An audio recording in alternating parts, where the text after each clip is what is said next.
Ano? Ha? Ano? Ako pinsan Ha?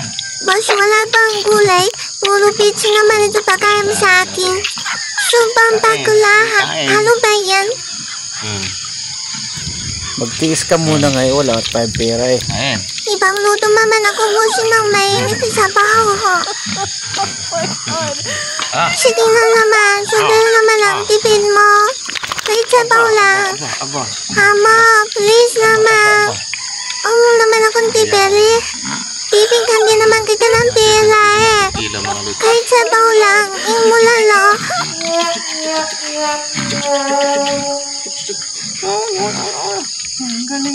Para magkamukha na tayo hamo ah. Huwag kang baboy ka na rin. Pero mo, yan di masimantiyan ko patungo ako. Ganyan lang. Sarap-sarap naman. Masyadong reklamado tong alaga ko kung ano-ano hinihingi.